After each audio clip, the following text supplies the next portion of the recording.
में एक प्रश्न उठाया था कि भाई ये 308 से 311 तक की गाथाओं की टीका में यहाँ तो अकर्तृत्व की चर्चा की गई है, जैसा कि इन गाथाओं की उत्थानिका में और इन गाथाओं के समापन पर आचार्य अमृतचंद्र स्वामी ने प्रयोग किया। अतो जीवो अकर्ता अवतिष्ठते, यहाँ जीव अकर्ता सिद्ध होता है इस तरह से। तो आप इन गाथाओं के माध्यम से क्रमबद्ध कैसे सिद्ध कर रहे हो? तो यहाँ उसका जवाब देते हुए लिखा कि भाई तुमने ध्यान नहीं दिया। अकर्ता तो सिद्ध किया है, लेकिन अकर्ता कैसे सिद्ध किया है ये बताओ। अकर्ता सिद्ध किया है ये बात बराबर है, लेकिन अकर्ता कैसे? अकर्ता ऐसे कि प्रत्येक द्रव्य अपने क्रम नियमित परिणामों से उत्पन्न होता है, तो फिर दूसरे को कुछ करने धरने का चांस ही नहीं है, तभी तो अकर्ता सिद्ध होगा ना। अकर्ता कैसे सिद्ध होगा? प्रत्येक द्रव्य अपनी पर्याय रूप से उत्पन्न हो रहा है, तो दूसरा कर्ता नहीं हो सकता। अब प्रश्न ये है कि दूसरा तो कर्ता नहीं हो सकता, तो स्वयं कर्ता हो सकता है कि नहीं? तो क्रम नियमित कह रहे हैं आचार्य देव यहाँ। क्रम नियमित का मतलब ये हुआ कि जो पर्याय क्रम से आने वाली है वही पर्याय आएगी, तो फिर कर्ता कैसे हो सकता है? कर्ता तो है, लेकिन फेर फार कर्ता नहीं है। हमने 3 शब्द भी बताए थे आपको जो पीछे प्रयोग किए गए हैं अनुशीलन में: स्वकर्तृत्व, सहज कर्तृत्व और अकर्तृत्व। स्वकर्तृत्व माने प्रत्येक द्रव्य अपनी पर्याय का कर्ता स्वयं है, स्वकर्तृत्व। लेकिन वो जो कर्ता है वो कर्ता सहज है, उस कर्तापन का वजन माथे पर नहीं है, इसलिए सहज कर्तृत्व। और साथ में शब्द दिया अकर्तृत्व। क्यों? क्योंकि फेर फार करता नहीं है। तो इस तरह से ये जो गाथा की जो टीकाएं लिखी गई उससे क्रमबद्ध ही सिद्ध होता है। एक और महत्वपूर्ण बात इसके जवाब देते हुए लिखी थी कि भाई ऐसा नहीं हो सकता कि वो बदलता बदलता ज्ञान कभी चारित्र रूप हो जाए, रसगंध रूप हो जाए, किसी दूसरे रूप परिवर्तित हो जाए। प्रत्येक द्रव्य का परिवर्तन, परिणमन अपनी मर्यादा में रह करके ही होगा। मर्यादा का उल्लंघन नहीं किया जा सकता है, ठीक है ना? तो इतनी बातें हुई थी, और इसी संदर्भ में अब एक नया प्रकरण माने इसी से जुड़ा हुआ इसी बात को सिद्ध करने के लिए यहाँ दे रहे हैं। देखो पेज नंबर है 71। जब कभी हम ये चर्चा द्रव्य गुण के बारे में करते हैं तो व्यक्ति को सहज स्वीकार हो जाती है बात। यह बात तो सही है, प्रत्येक द्रव्य स्वतंत्र है, गुण स्वतंत्र है, द्रव्य में परिवर्तन भी संभव नहीं है, क्योंकि कभी जीव अजीव नहीं हो जाएगा, ये लिखा है ना इसमें। और कभी ज्ञान, दर्शन, श्रद्धा, चारित्र रूप नहीं होगा, ये भी बात समझ में आती है हमारे को, क्योंकि आपने अभी तक जो स्पष्टीकरण किया है उससे तो यही समझ में आता है कि ज्ञान रस रूप नहीं होता, माने एक गुण दूसरे गुण रूप नहीं होता, जीव अजीव रूप नहीं होता। इसका मतलब एक द्रव्य दूसरे द्रव्य रूप नहीं होता, लेकिन पर्यायों में परिवर्तन तो होता है। तो ये जीव ऐसा तर्क करता है, समझ लो कि इसके दिल में इस तरह की बात उठती है कि द्रव्य और गुणों में तो परिवर्तन पॉसिबल नहीं है, लेकिन चूंकि पर्याय प्रति समय बदल रही है इसलिए उनमें परिवर्तन की संभावना तो है, उनको तो बदला जा सकता है ना। ये जिज्ञासा इसके चित्त में उठती है। देखो पेज नंबर 71 पर नीचे लास्ट से हम लोग धीरे धीरे पढ़ते हैं। द्रव्य और गुणों के बारे में हम सबको विश्वास है कि उनमें कुछ फेरफार संभव नहीं है, अतः उनके बदलने का हमें विकल्प भी नहीं उठता। पर परिणमनशील होने से पर्याय के संबंध में जगत की कुछ ऐसी धारणा है कि उसमें फेरफार किया जा सकता है। ये जगत की धारणा है ऐसी, अतः उसमें फेरफार करने की बुद्धि होती है। बहुत प्रैक्टिकल है, जहाँ हमारे को कुछ गुंजाइश नज़र आती है वहाँ हमें विकल्प आता है, और जहाँ कोई गुंजाइश नहीं दिखती है वहाँ विकल्प भी नहीं आता है। जगत में भी ऐसा देखा जाता है, कोई अधिकारी किसी बात से बहुत नाराज रहता है, कोई बात उस अधिकारी को बर्दाश्त नहीं होती है, तो हम उससे वो बात कहने की हिम्मत भी नहीं करते।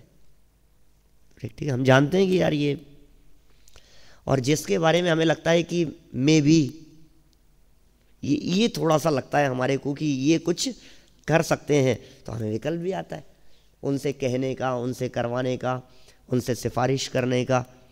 समझ लो आप किसी मैटर पर रिश्वत देने का प्रसंग हो, तो जो व्यक्ति रिश्वत के सख्त खिलाफ हो, क्या उसे कोई व्यक्ति रिश्वत देने की हिम्मत कर सकता है?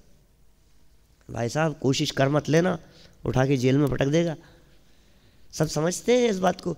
और जिसके बारे में थोड़ा सा लगता है कि यार लगता है ये थोड़ा सा ये कुछ ले दे करके निपटा देगा काम, तो फिर सोचता है व्यक्ति कि इसका मतलब जहाँ गुंजाइश दिख रही है वहाँ फेरफार करना चाहता है, जहाँ गुंजाइश नहीं दिखती है वहाँ इसको विकल्प भी खड़ा नहीं होता है। ऐसा एग्जाम्पल देते हैं कभी कभी इस संबंध में कि समझ लो आप, जैसे हम अपने माता पिता, अपने भाई बहन, अपने पुत्र पुत्री, अन्य संबंधियों को बदलने का विकल्प भी हमारे चित्त में नहीं आता, क्योंकि हम जानते हैं ये तो जो हमारे पिता हैं वो हैं, बस कुछ हो नहीं सकता, इसमें गुंजाइश नहीं है, परिवर्तन की संभावना भी नहीं है। ये मेरा भाई नहीं, ये तो बहुत काला है, मैं तो इसको भाई नहीं समझ सकता। अरे ऐसा थोड़ी ना होगा, नहीं इसकी तो शक्ल अच्छी नहीं है तो मैं तो नहीं मानूंगा। ऐसा नहीं हो सकता, क्योंकि ये तो है बस, और हम उसको स्वीकार भी करते हैं। लेकिन जहाँ हमें थोड़ी सी गुंजाइश दिखती है, कहाँ दिखती है गुंजाइश? कि शादी में। भाई जिस तरह से माता पिता, भाई बहन, ठीक है ना, सभी नक्की है, उनमें परिवर्तन की कोई गुंजाइश नहीं है, क्या उस तरह से शादी के मैटर में क्या संबंध इससे नहीं करूं और इससे करूं उसमें गुंजाइश है? सच में तो वो भी फिक्स है ना। हम सोच समझ करके थोड़ी ना जन्म लिया था कि मैं तो इस घर में जन्म लूंगा और इस घर में नहीं लूंगा, वो तो हमारे हाथ में नहीं था ना। मैं इस तारीख को जन्म लूंगा, इस तारीख को कैसे जन्म हो गया मेरा? यार मेरा जन्म भी इसी दिन होना था, ये तो दिन ही अच्छा नहीं है। एक दिन यदि लेट हो जाता तो कितना अच्छा रहता, दिवाली के दिन हो जाता, महावीर जयंती के दिन हो जाता, एक दिन आगे पीछे हो जाता। ऐसा कुछ नहीं कर सकते अपन। परिवार निश्चित है, माता पिता बहन भाई सब कुछ निश्चित है, तो हमें उनमें परिवर्तन का कभी लाइफ टाइम विकल्प भी नहीं आता है। लेकिन एक में थोड़ा सा चांस मिलता है तो उसमें देखो कितनी मीन मेक करता रहता है, ये नहीं, ये ऐसा नहीं, ऐसा, इससे तो मैं हरगिज नहीं करूँगा, ये यहाँ हो जाए मेरा संबंध। लेकिन भाई तुझे जो गुंजाइश दिख रही है वहाँ भी वस्तु स्थिति यह है कि गुंजाइश नहीं है। द्रव्य और गुण उनकी स्थिति कैसी है? फिक्स है, वो तो उनमें कुछ नहीं कर सकते अपन। तो पर्याय तो बदलती है साहब, ये तो इसमें तो कुछ हो सकता है, इसमें तो करो कुछ जुगाड़, कि नहीं होगा कुछ भी वहाँ भी। ठीक है ना। देखो भाई साहब, द्रव्य और गुण के साथ पर्याय भी स्वसमय की सत्य है, सत्य अस्तित्व है उसका, उसमें भी अपनी इच्छानुसार कोई फेरफार नहीं किया जा सकता है। जब हमें यह विश्वास हो जाएगा तो उसमें फेरफार करने की बुद्धि भी नहीं रहेगी। पीछे एक प्रकरण आया था जिसमें ऐसे शब्दों के प्रयोग किए थे कि पर्याय भी स्वसमय की सत्य है, अचला है, पार्वती है? ध्यान है इस तरह? बहुत सुंदर पैराग्राफ था वो। द्रव्य यदि सत्य है तो पर्याय भी सती है, द्रव्य यदि पर्वत है तो पर्याय भी पार्वती है, और द्रव्य यदि अचल है तो पर्याय भी। और इतिहास इस बात का गवाह है कि आज तक जिसने सती के सतित्व को लूटने की कोशिश की उसे उसका दंड भुगतना पड़ा है। ध्यान है? तो पर्याय भी यदि सती है तो इससे छेड़छाड़ करने वाले को उसके अपराध का फल मिलेगा कि नहीं मिलेगा? मिलेगा, मिलना ही चाहिए। यह स्पष्ट किया जा चुका है, अतः यहाँ विस्तार देना उपयुक्त नहीं है। फिर भी जो लोग पर्याय को अपनी इच्छानुसार बदलना चाहते हैं उनसे हम पूछते हैं कि पर्यायों के अनादि अनंत प्रवाह क्रम में वे भूतकाल की पर्यायें बदलना चाहते हैं, वर्तमान की, भविष्य की? क्यों भैया? कोई बात नहीं, हम बदलने की बात करके देख ले एक बार। आप कौन सी पर्यायें बदलना चाहते हो, पास्ट वाली, प्रेजेंट की कि फ्यूचर की? यार कैसी बात कर रहे हो कि नहीं पास्ट की बदल दे? पास्ट की कैसे बदली जाएगी? बोलो आज के 3 साल पहले आपके साथ में कोई घटना घटी थी, अब उसको बदल दें अभी? वो कैसे बदलेगी? जो हुआ था उसमें क्या हो सकता है? वो तो अनचेंजेबल हो गई ना, उसमें तो कुछ भी नहीं हो सकता। मान लीजिए आपके 10th क्लास के अंदर 59.5% आए, अब आप ये चाहते हैं कि उसमें परिवर्तन होकर के डिवीज़न हमारा फर्स्ट हो जाए, 60% हो जाए, तो अब क्या हो सकता है 3 साल बाद?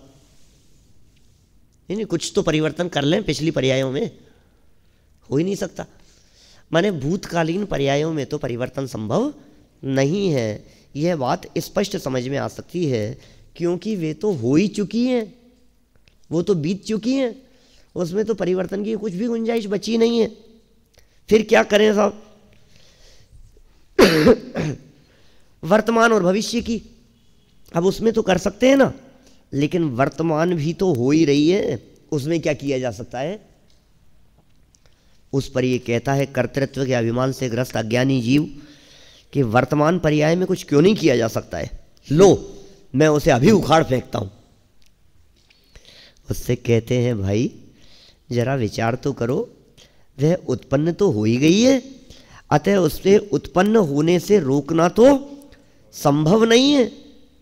अब रही बात उखाड़ फेंकने की, सो भाई उसका काल ही एक समय है, एक समय बाद वह स्वयं उखड़ जाने वाली है, उसमें तुम्हारा क्या काम?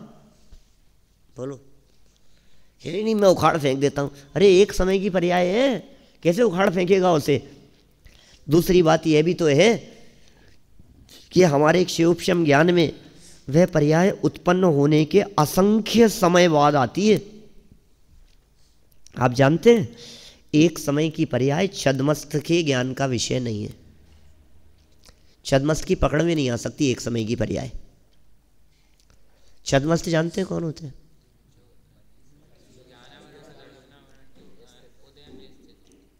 हाँ, छद्मस्थ मतलब पहले से 12वें गुण स्थान वाले, वो सब छद्मस्थ है। छद्म शब्द का अर्थ होता है आवरण। छद्मस्थ, छद्मस्थ जो आवरण सहित है, ज्ञानावरण, दर्शनावरण है ना, इनसे जो सहित हैं वे छद्मस्थ हैं। 12वें गुणस्थान तक छद्मस्थ दशा होती है। क्षयोपशम दशा जहाँ तक होगी, ज्ञानावरणी दर्शनावरणी अंतराय का क्षयोपशम जहाँ तक रहेगा, वो सब छद्मस्थ दशा है। छद्मस्थ के ज्ञान का विषय एक समय की पर्याय नहीं है। क्षयोपशम ज्ञान वालों का विषय एक समय की पर्याय नहीं बनती है, क्योंकि वो इतनी सूक्ष्म है, कितनी सूक्ष्म है कि 1 सेकंड में संख्यात 1000 कूड़ा कूड़ी आवलियां होती है। जानते हैं ना आप? 1 सेकंड में संख्यात 1000 कूड़ा कूड़ी, और एक आवली में कितने असंख्यात? जगन्य युक्त असंख्यात, संयम संवेद है ना, सही। जगन्य युक्त असंख्यात समय एक आवली में, चौथे नंबर का असंख्यात है। अब आप सोच लो, असंख्यात तो विषय ही नहीं है मतिश्रुत ज्ञान का, छद्मस्थ तो छोड़ो। क्या कह रहे हैं? अभी हमने क्या बात कही कि छद्मस्थ के ज्ञान का विषय नहीं है, लेकिन हम तो मतिश्रुत ज्ञान वाले हैं। मतिश्रुत ज्ञान का विषय तो असंख्यात भी नहीं होता। मतिश्रुत ज्ञान के माध्यम से तो संख्यात, काउंटेबल चीज ही ज्ञान का विषय बन सकती है, ये असंख्यात है। तो एक समय की पर्याय ज्ञान का विषय नहीं बनती कि नहीं बनती है, तो कब बनेगी वो ज्ञान का विषय? असंख्यात समय बीत जाने के बाद। नहीं, ये भी समझ में नहीं आई। असंख्यात समय बीत जाने के बाद में वो एक समय ज्ञान का विषय कैसे बन जाएगा? जब एक समय ज्ञान का विषय बनता ही नहीं है, तो आप कहो असंख्यात समय बाद में वो विषय बनेगा, ये कैसे पॉसिबल है? अरे असंख्यात समयों तक यदि कोई एक जैसी पर्याय होती हुई दिखती है तब वो ज्ञान का विषय बनती है। पॉइंट समझ में आ रहा है मैं क्या कह रहा हूं?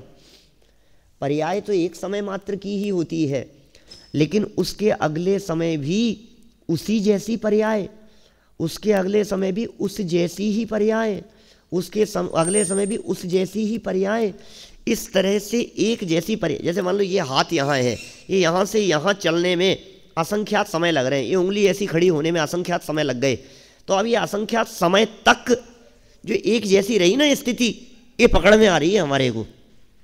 एक समय पकड़ में नहीं आता है, वो समय जब कंटिन्यूअसली, वो अवस्थाएं जब कंटिन्यूअसली वैसी ही रही तो हमारे पकड़ में आती है। आप क्या बताएं हम आपको, हमारे ज्ञान की क्या स्थिति है, हमारे ज्ञान में क्या पकड़ में आता है। हम अभी आपसे पूछें, हम लोग लगभग 15-20 मिनट से 25 मिनट से यहाँ बैठे हैं, इतनी देर में जगदीशन तुम्हारे आँखों की पलकें झपकी या नहीं झपकी है?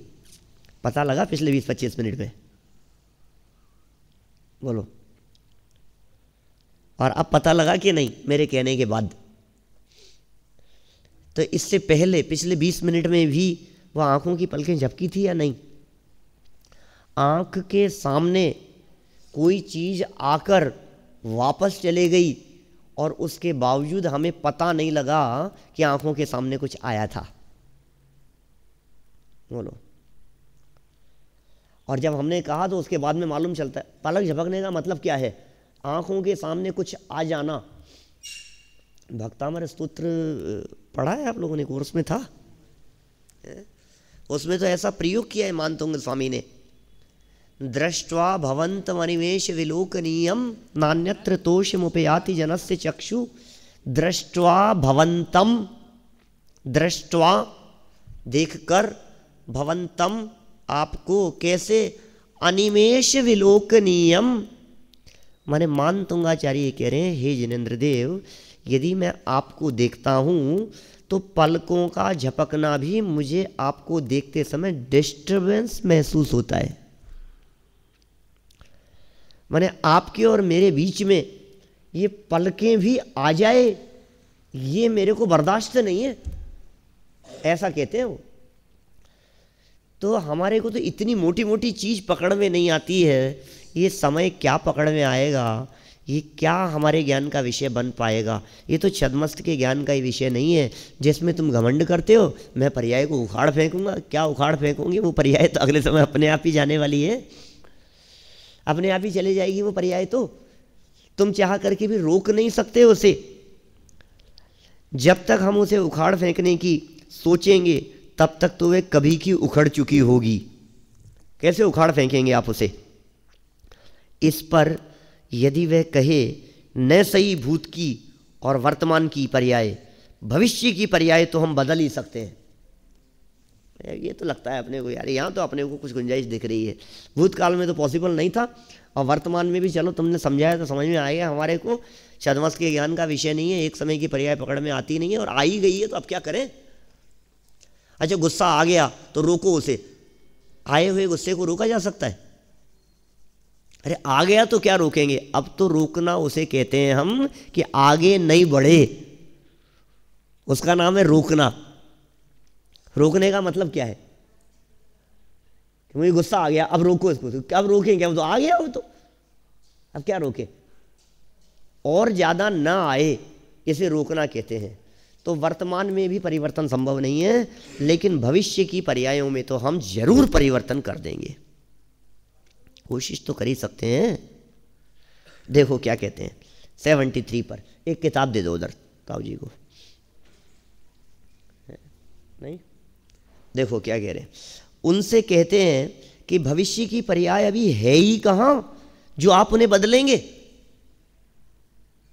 है कहां भविष्य की पर्याय? कि नहीं मैं बदल दूंगा भविष्य की पर्याय को। अभी है नहीं तो क्या हुआ, जब आएगी मैं उसको बदल दूंगा। तो मुझे एक बात बतलाओ, यदि तुम भविष्य की पर्याय को बदलोगे तो भविष्य की पर्याय आने के पहले बदलोगे कि आने के बाद में बदलोगे? कब बदलोगे सोचो। कि साहब हम उसको आने के बाद बदलेंगे। तो आने के बाद क्या बदलोगे जब आई जाएगी? अच्छा बतलाओ, तुम्हारा एग्ज़ाम में रिजल्ट आने वाला है क्या? और जब रिजल्ट आने वाला है तो हमने पूछा कि तुम्हारा जो रिजल्ट आने वाला है तुम उसको बदलना चाहते हो, अच्छा करना चाहते हो? कि हाँ बिल्कुल चाहते हैं। तो कब बदलोगे उसको? रिजल्ट आ जाने के बाद में कि आ जाने के पहले? बदलना है हमारे को, उसको चेंज करना है। क्या करें कि साहब एक बार आने तो दो, फिर देखेंगे, अभी तो अपने को पता ही नहीं है ना क्या आएगा। तो जब आ जाएगा तो फिर कैसे बदलोगे उसे? कि नहीं फिर तो कुछ क्या होगा। तो मतलब आने के बाद तो बदला नहीं जा सकता है, बिल्कुल सीधी सी बात है। जो घटना घट गई उसके बाद तो होगा नहीं। अच्छा, जो भविष्य में होगा उसे वहीं बदल दो। अभी फ्यूचर में क्या होने वाला है हम भविष्य बदल देंगे क्या? अच्छा, जब तुम्हें पता ही नहीं है कि क्या होने वाला है तो क्या बदलोगे? तुम्हें क्या हो सकता है वही होने वाला हो जो तुम बदलने की सोच रहे थे।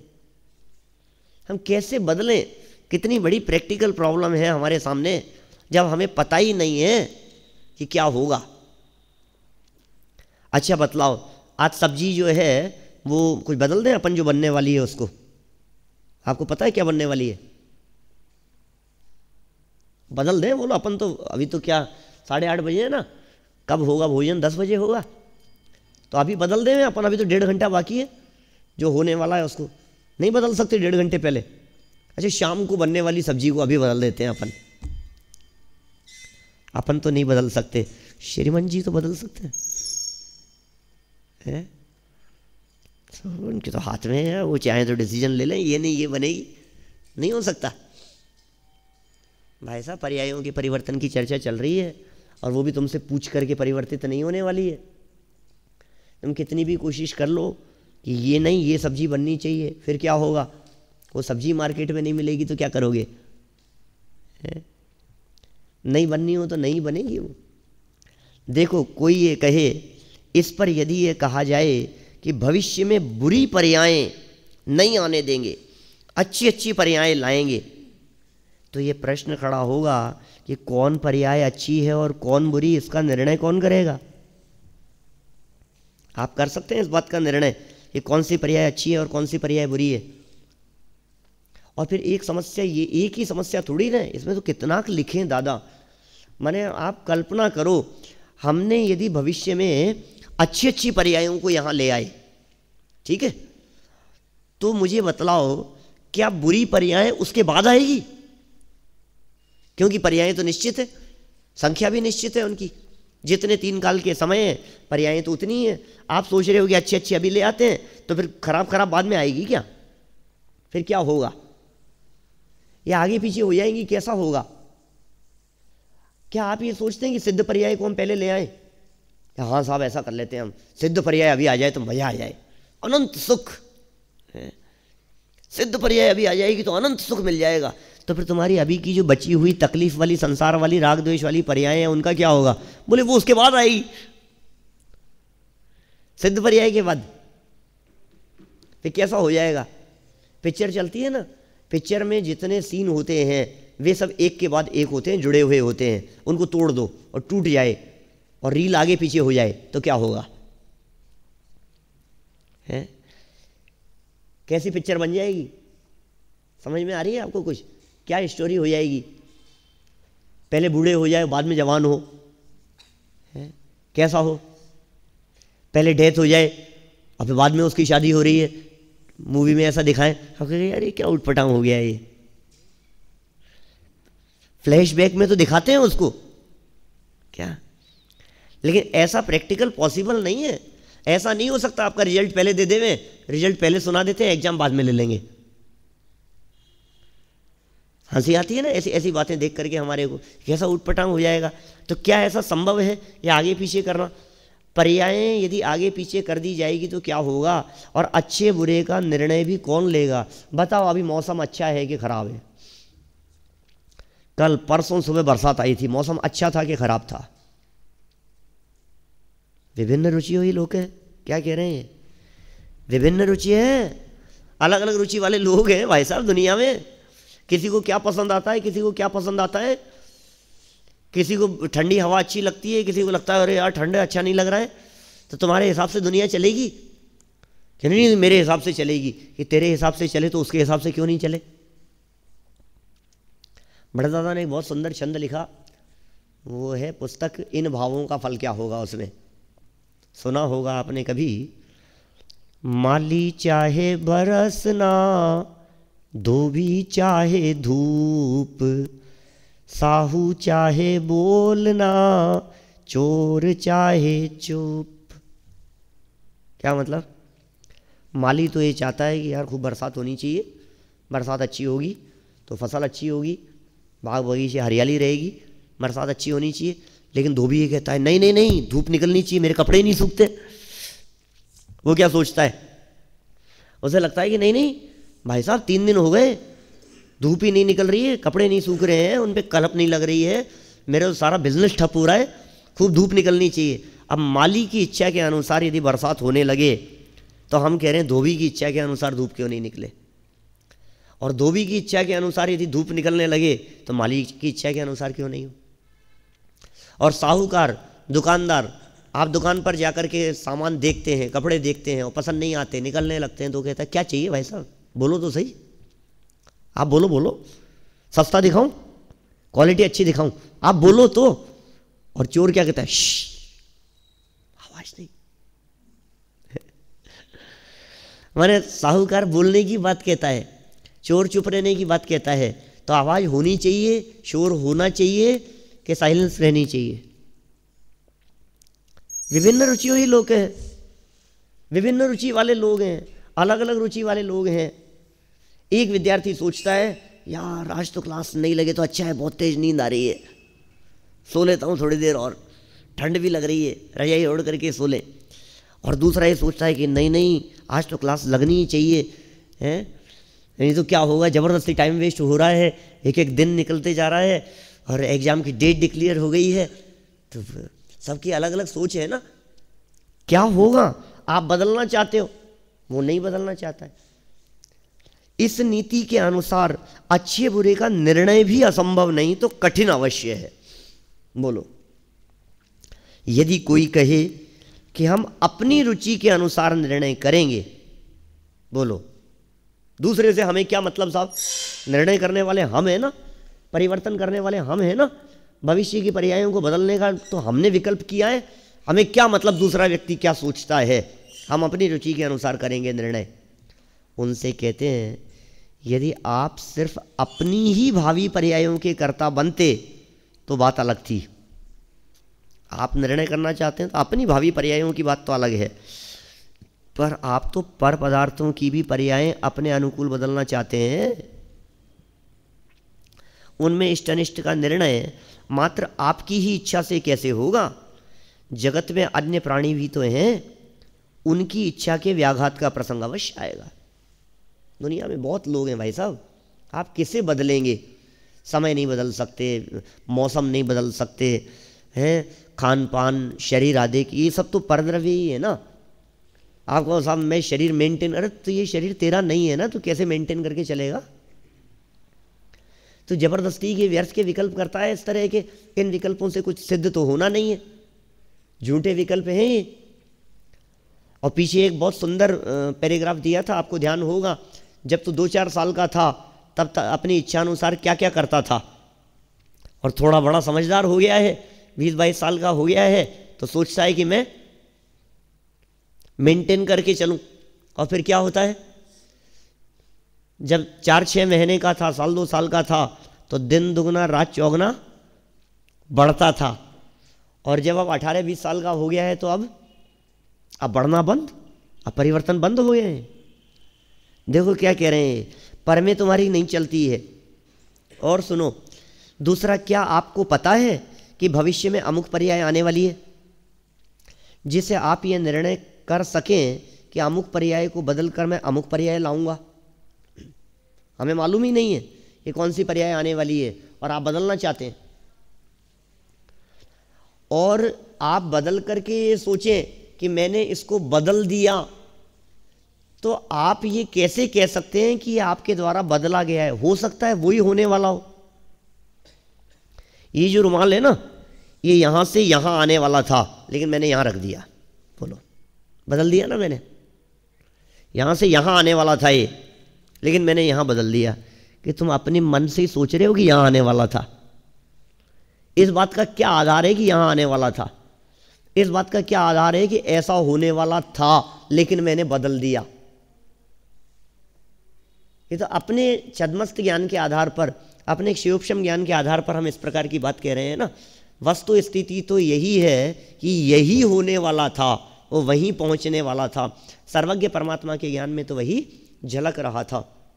देखो क्या कहा, आपको क्या पता है कि भविष्य में अमुक पर्याय आने वाली है, जैसे जिससे आप यह निर्णय कर सकें कि अमुक पर्याय को बदलकर मैं अमुक पर्याय लाऊंगा? यदि नहीं तो फिर यह अहंकार झूठा ही सिद्ध हुआ कि मैंने ऐसा नहीं होने दिया और ऐसा किया। क्योंकि जो कार्य संपन्न हुआ है वह नहीं होने वाला था, अन्य होने वाला था। इसका निर्णय कैसे होगा? हो सकता है वही होने वाला हो, जैसे आप कहते हैं कि मैंने ऐसा किया है। बहुत दूर जाकर भी भविष्य की पर्यायों में फेरफार करने की बात सिद्ध कर पाना संभव नहीं है।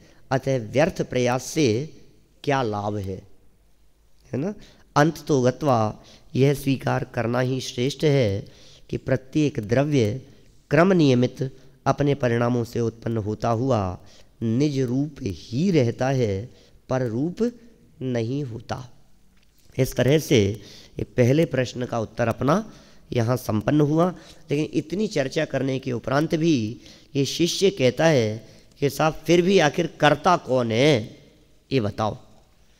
तो इस संबंध में शक्तियों संबंधी बहुत सुंदर प्रकरण दिया है। 3-4 प्रश्न हैं। कल अपन इस प्रकरण को आगे बढ़ाएंगे। कल 26 जनवरी है, क्लास का समय मिलेगा? हैं? कितने बजे तक होगा? कुछ होगा? ध्वजारोहण वगैरह होता है कुछ? पहले क्लास होगी ना, मतलब 8 से 8:40। ठीक है, तो कल अपन इस विषय को आगे बढ़ाएंगे। महावीर भगवान की